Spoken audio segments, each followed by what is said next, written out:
Good morning, everyone, and happy Friday. I gonna do another little devotional for you guys today.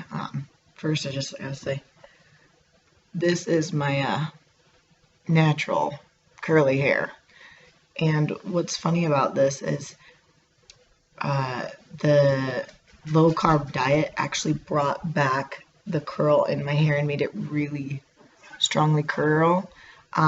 For a while, I couldn't get it to curl like this, and it used to be like this as a kid, only more. I had like tight ringlets everywhere.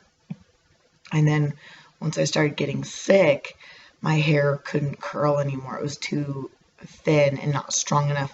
And now that it's getting strong, you can just see that it's getting back to all these strong ringlets again.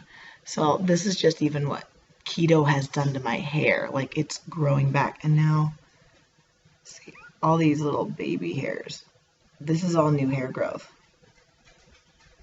So my hair's gotten a lot stronger just from being on keto. So this is just one of the benefits for me that really encouraged me to stay motivated and stay on this diet, because I saw what it was doing for my body and that it liked it. It was really working.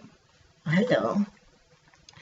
So my devotional today for you guys, it's a pretty big one, because I think sometimes our worries or even our goals can get so focused we forget to keep God in the picture. And sometimes we can have God in everyone in our lives because you think like, oh, I already do that. I go to church, I pray, I read my Bible, or I do sometimes, wherever it is you're at. And it's like, well, I do have him. But what's funny is we usually have one dark area where we're not really letting God in. Maybe we're trying to keep control of it ourselves. Maybe it's fear or a little bit of anxiety. But unless you let God shine that light in there, it's dark and it's separating you from God. He can't get in. And a lot of times, God is not invasive and say, I'm going to get this out of there. Sometimes he does that. But a lot of times, he's waiting for you to do it long enough to say, all right, God, I just need your help. Because that's really what he's waiting for. And I've been feeling that way at work. I was really frustrated. I'm kind of the only Christian there. And I am starting to lead another girl actually into Christianity, which is awesome. Yay for her. And she asked me lots of questions and things like that. I'm trying to help her as best I can. And what I realized is I was getting so focused on work about all the negative going on there that I forgot to pray. And what's crazy is I went in with my clients and work has just been kind of slow. There was a lot of I wasn't even enjoying going to work anymore. And that's an odd thing for me because I usually love my job and it just wasn't fun anymore. And I just said, finally one day I just broke down. I'm like, all right, God, I need your help. Like, I need help with my clients. All of a sudden in like 2 weeks, when it's been like a slump, I've had for new people, I still have quite a few clients, but I got like 5 new clients in like 2 weeks, and usually I do that in a month. So that was insane. I've sold more packages, I've done more stuff just by saying, God, okay, I need your help. And I was trying to control my business and other things all on my own. And a lot of times when things aren't going right, I realize I'm not really praying. I'm complaining a lot of times. I'll be like, God, why? Or, oh, I just got to get through this. Or, why is this so hard for me? What do you want me to learn out of this? But sometimes I don't just take the time to say, like, okay, God, I'm going to get quiet. What do you need from me? What's going on? Can you help me? What do I need to pray? And sometimes just being really honest and true to myself and true to God by letting all that confusion of the world slip away and just let it be me and him. A lot of times I get the answer. I am not the person who can go and quote the Bible to you.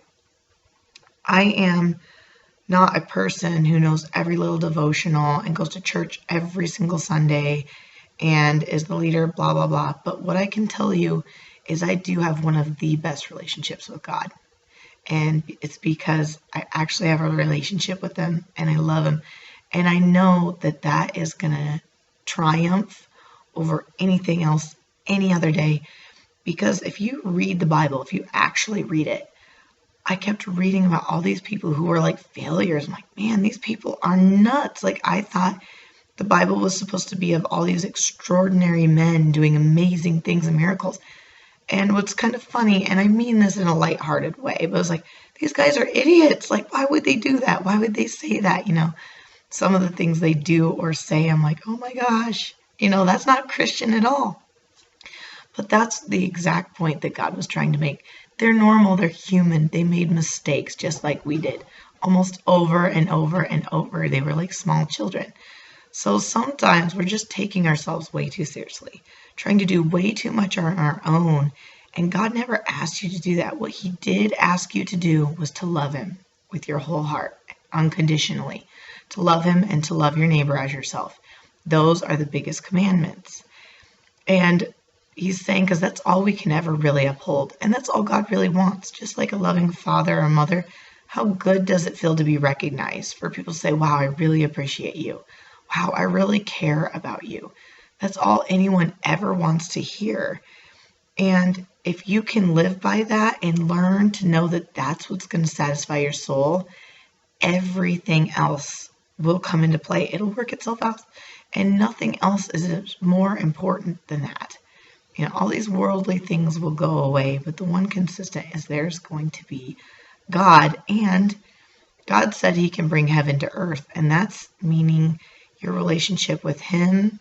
And then he wants to do good things for you and good things in your life. I have plans to prosper you, said the Lord.